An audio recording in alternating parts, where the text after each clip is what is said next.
आपने तो एक कहावत सुनी होगी कि करत करत अभ्यास के जड़मती होत सुजान, रसरी आवत जात से सिल पर परत निशान। ठीक है। तो कहा जाता है मेहनत मेहनत एक ऐसा रस्सी है। मेहनत एक ऐसा रस्सी है जो पत्थर पर भी निशान बना सकती है। तो आप मेहनत करें, इतना मेहनत करें कि सफलता आपको खोजते चला है कि कहाँ हो तुम। ठीक है। अ, हम बात कर रहे हैं रियल नंबर्स। रियल नंबर्स के जो फर्स्ट वीडियो है उसमें हमने देखा था एचसीएफ से रिलेटेड चीज़ें कि दो या दो से अधिक नंबर्स का एचसीएफ हम कैसे निकाल सकते हैं। हमने उसमें डिस्कस करा था कि एचसीएफ निकालने का दो तरीका है। ठीक है। एचसीएफ निकालने का दो तरीका, पहला क्या था, एक इक्लिप्स, हाँ, इक्लिप्स डिवीजन लेमा, और दूसरा था प्राइम फैक्टराइजेशन। Prime factorisation. ठीक है।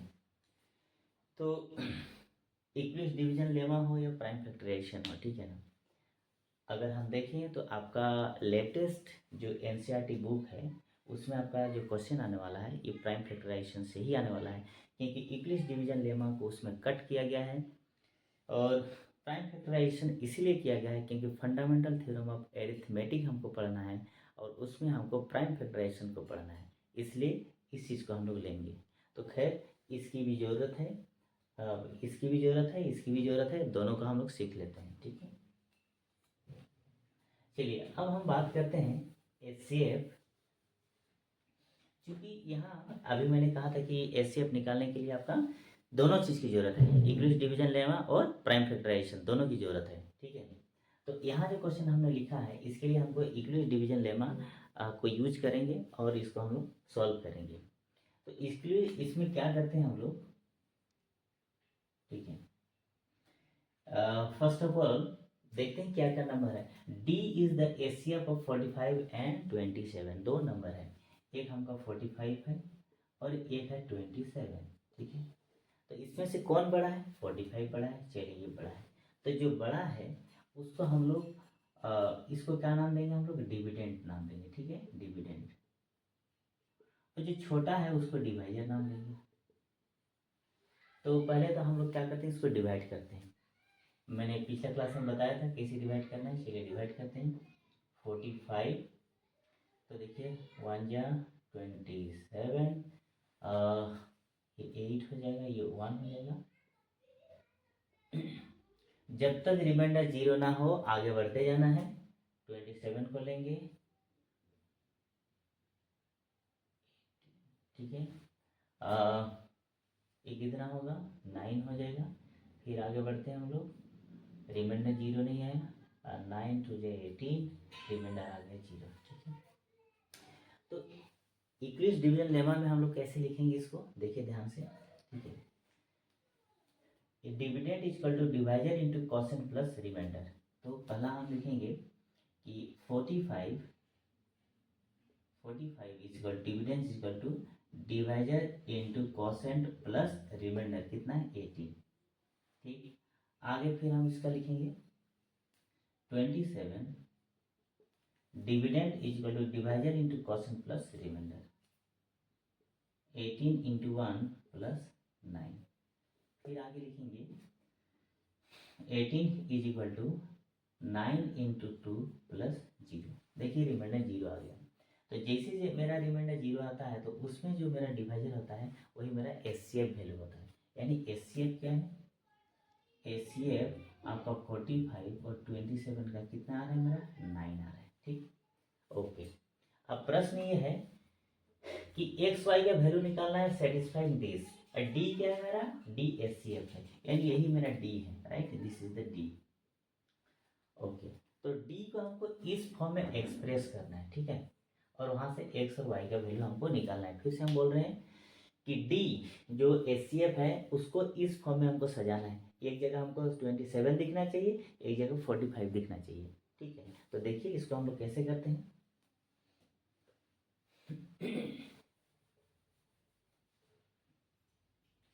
चलिए अब यहाँ देखिए डी कितना है 9, ओके। तो अब हमको यहाँ से 9 को पकड़ के चलना पड़ेगा। तो देखिए ये इसको इक्वेशन 1 नाम दे देते हैं, ये इक्वेशन 2 देते हैं। इक्वेशन नंबर 2 में हम 9 को बाहर निकालेंगे, ठीक है। फ्रॉम टू क्या करते हैं, 9 को हम ऐसा लिख सकते हैं भाई, इसको उठा के इधर ले जाएंगे, लिख सकते हैं इसको 27 माइनस 18 इंटू 1, ठीक है। एक साइड में ही रहेगा, ये इधर चल जाएगा, तो 9 इसको तो ऐसा लिख सकते हैं। ध्यान दीजिएगा डी 9 मेरा क्या है, डी है। और देखो यहाँ पर 27 और 45, तो 27 तो दिख रहा है लेकिन 45 नहीं दिख रहा है। अब हमको 18 पे काम करना है, ठीक है।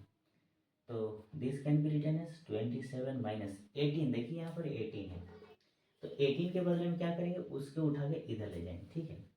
तो 18 वन या 18, तो ये तो 18 ही है ना, 18 ही है ये, एक बार ऐसे लिख दें। और इसके बदले में, इस 18 के बदले में हम लोग क्या लिखेंगे, 45 माइनस 27 लिखेंगे, ठीक है।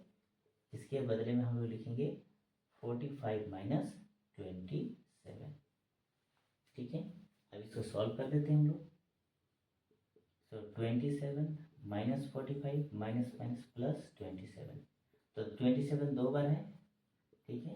तो ये 2 इंटू 27 कर देंगे माइनस 45।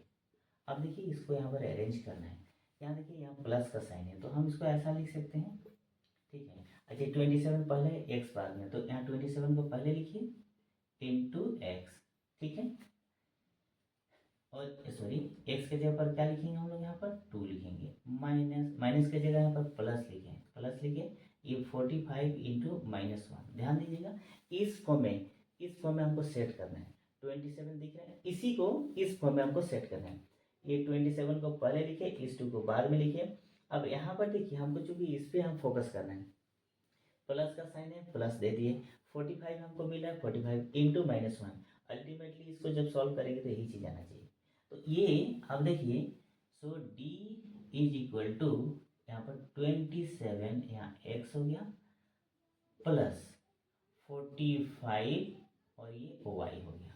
अब कंपेयर कीजिए भाई, d तो मेरा अभी 9 है, ठीक है, कोई दिक्कत नहीं, हमको x और y चाहिए। तो देखिए x के जगह पर क्या है मेरा, ये x के जगह पर 2 है और y के जगह पर क्या है, -1।